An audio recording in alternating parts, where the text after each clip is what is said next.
सबके सहयोग से बनते हैं और ये अपेक्षा की जाती है कि सभी मान्य सदस्य नियम प्रक्रियाओं का पालन करें। सर नीरज हूं न्यूज 18 इंडिया से। राज्यसभा में कोविड पे चर्चा हुई, लोकसभा में नहीं हो पाई और कोरोना की दूसरी लहर के बाद पहली बार सदन का सत्र आहूत किया गया था, तो कहां चूक रह गई विपक्ष और सरकार के बीच समन्वय से? सदन से कहां चूक हुई? हमने कोशिश की थी, 193 पर चर्चा भी लगाई थी, लेकिन सहमति नहीं बन पाई। लेकिन हमारा प्रयास था कि कोविड पर चर्चा हो और ज्वलंत महत्वपूर्ण मुद्दों पर चर्चा हो, लेकिन सहमति नहीं बन पाई। सर सदन के बाहर विपक्ष सदन के बाहर विपक्ष ने आरोप लगाए हैं कि जो सदन चलाना चाहिए सरकार की जिम्मेदारी होती है, उसने ऐसा नहीं चाहा कि सदन चल पाए, इसलिए गतिरोध बना रहा और पहले दिन से उन्होंने जो मांग की थी चर्चा होनी चाहिए वो नहीं हो पाई। दूसरा वो ये कह रहे हैं कि सदन में जिन महत्वपूर्ण विषयों पर चर्चा होनी चाहिए थी उसके लिए एक सहमति नहीं बनाई गई और इसलिए सदन में जो गतिरोध बना है उसके लिए सरकार जिम्मेदार है और ये जिम्मेदारी उनकी ज्यादा बनती है। सर स्पीकर सर, इसी से जुड़ा हुआ एक सवाल है, ये जो संसद में जो गतिरोध है, जो डिसरप्शन है, जो मिसकॉन्डक्ट है, इसके लिए आप किसको जिम्मेदार मानते हैं, सत्ता पक्ष या विपक्ष को? सदन सामूहिकता से चलता है, सबकी सहमति से चलता है और इसीलिए हमारी कोशिश रहती है कि सदन सहमति से चले, सामूहिकता से चले। जिन विषयों पर बिजनेस एडवाइजरी कमेटी के अंदर आपस में सहमति हो जाती है, एज अध्यक्ष के नाते मेरी जिम्मेदारी होती है कि सदन को चलाएं। आपने कहा कि इसकी जिम्मेदारी है, उसकी जिम्मेदारी है, सबकी सामूहिक जिम्मेदारी है सदन चलाने की और मैं पुनः आग्रह करूंगा सभी मान्य सदस्यों से कि सदन को चलाने में सामूहिकता के साथ काम करें, सब मिलकर सदन को चलाएं, ऐसा हम सबको मिलकर प्रयास करना चाहिए। अध्यक्ष जी, आपने कहा कि 21 घंटे सिर्फ चला लोकसभा और 20 विधेयक पारित किए गए हैं, इस पे क्या कहेंगे? विपक्षी दलों ने इस पे काफी शिकायत की है कि क्यों इस तरह से विधेयक पारित किए गए। उन्होंने इस विषय को प्रेस के बाद चर्चा में की होगी, सदन के अंदर या व्यक्तिगत रूप से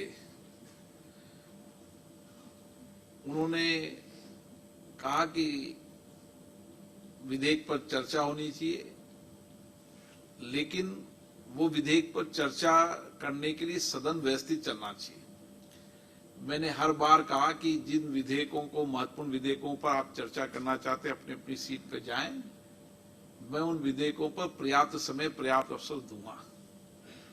लेकिन बेल में आने के कारण उन विधेयकों पर देर समय तक चर्चा नहीं हो पाई। मेरी कोशिश रहती है कि कानून बनाते समय एक लंबी डिबेट होनी चाहिए, लंबी चर्चा होनी चाहिए, लेकिन सदन ऑर्डर में हो और उसके ऑर्डर के सदन में लाने के लिए प्रयास किए जाते हैं। लेकिन उसके बाद भी सदन ऑर्डर में नहीं आए तो निश्चित रूप से सरकार का मत रहता है कि सरकारी कामकाज निपटना चाहिए, महत्वपूर्ण विषय, इसलिए वो बिल पारित किए होते हैं। सर, नई पार्लियामेंट बिल्डिंग का काम अपनी रफ्तार से चल रहा है या अगले जो टाइमलाइन तय की है उस पर तैयार हो जाएगी या कोविड की निश्चित रूप से हमारा लक्ष्य और जल्दी का है। हम कोशिश करेंगे कि 15 अगस्त के पहले पहले नए भवन का निर्माण हो जाए। जब आजादी की 75 वर्ष हो तो हम संसद के नए भवन में आजादी के इस पर्व को मनाएं। सर, आपने पार्लियामेंट एक सेशन में सबसे ज़्यादा चलाने का भी रिकॉर्ड बनाया है और इस सेशन में सबसे कम चलाने का आपने कहा 17 घंटे। क्या इससे कम आवर भी चले हैं संसद के इतिहास में या ये एक रिकॉर्ड है? लेकिन उन बातों को उससे भी कम चले, उससे नहीं कहना कि वो तर्क नहीं देना चाहिए कि वो पहले बहुत कम चले थे, पहले एक मिनट में विधेयक पाए, ये तर्क उचित नहीं है। मैं इस तर्क से सहमत नहीं हूं कि आपको ये बताऊं कि पूर्व के अंदर ये सत्र बहुत कम चले थे। हम पॉजिटिव तरीके से सोचते हैं, सकारात्मक तरीके से सोचते हैं कि जो सत्र नहीं चला उसकी वेदना मुझे है और कोशिश करूंगा कि आने वाले सत्र में और चर्चा करूं और संवाद करूं ताकि सदन चले। अध्यक्ष जी, मेरे दो सवाल हैं। एक तो जो आप जिसकी बात कर रहे हैं कि किताब इनको दी जाती है नियम कानून और उस किताब को नहीं मानते, तो क्या उस किताब में संशोधन होगा कि उन पर कोई दंड का प्रावधान हो? दूसरा, जो आपकी देहरादून में कॉन्फ्रेंस हुई थी उसमें सांसदों के कंडक्टर को लेके कमेटी बनी थी, क्या उसकी रिपोर्ट आ गई? सांसदों, विधायकों, जनप्रतिनिधियों के कंडक्ट के लिए एक हमने कमेटी बनाई थी। उस कमेटी की रिपोर्ट जब अगली हमारी अध्यक्षीय कॉन्फ्रेंस होंगी उसमें रखेंगे। रिपोर्ट उन्होंने तैयार कर ली और उस पर चर्चा होंगे।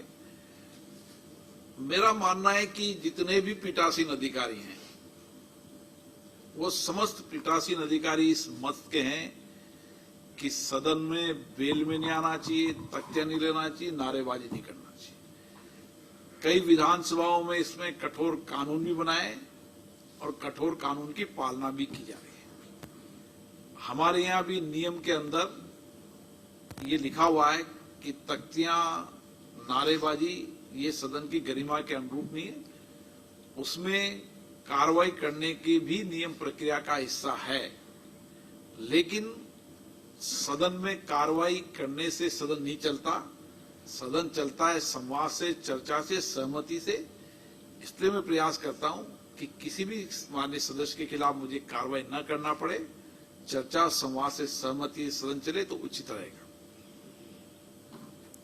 अगर फिर भी कार्रवाई नहीं चलती, have you any action plan how to run the parliamentary proceeding? आप मर्यादा सदन की कैसे कायम रख सकते हैं?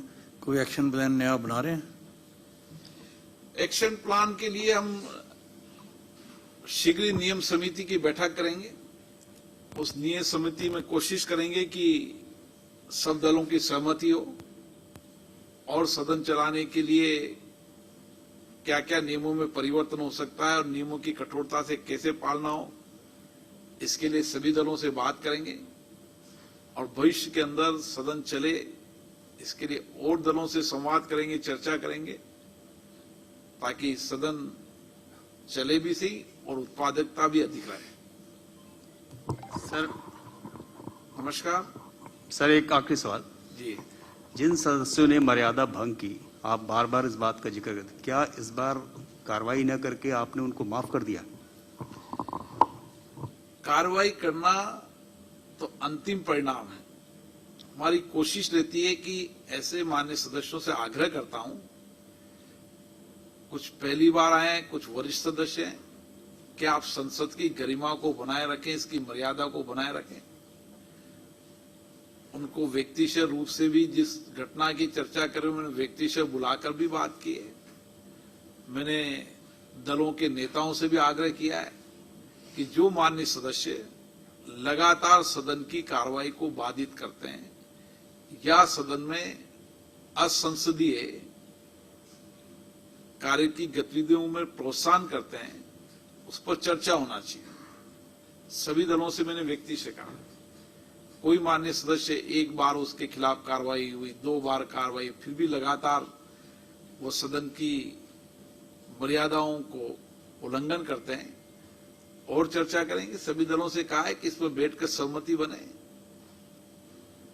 सब दल व्यक्ति से बातचीत में यही अपेक्षा कहते हैं कि हाँ सहमति होनी चाहिए, संसदीय मर्यादा रहनी चाहिए, लेकिन ये तो लगातार लोकतंत्र में लगातार चर्चाएं चलती रहती है। 2 साल में भी लोगों ने सहयोग किया, सभी लोगों ने 37 बैठ के पहले सत्र के अंदर हुई, एक दिन भी व्यवधान नहीं हुआ, इसके लिए वो धन्यवाद के पात्र हैं। ऐसा नहीं है, लेकिन हम और चर्चा करेंगे और संवाद करेंगे। आप निश्चित मानो, आपका अगर सकारात्मक सहयोग रहा तो निश्चित रूप से सदन की उत्पादकता को बढ़ाने में कामयाब होंगे, लेकिन आपके सकारात्मक सहयोग की अपेक्षा है। धन्यवाद। मीडिया के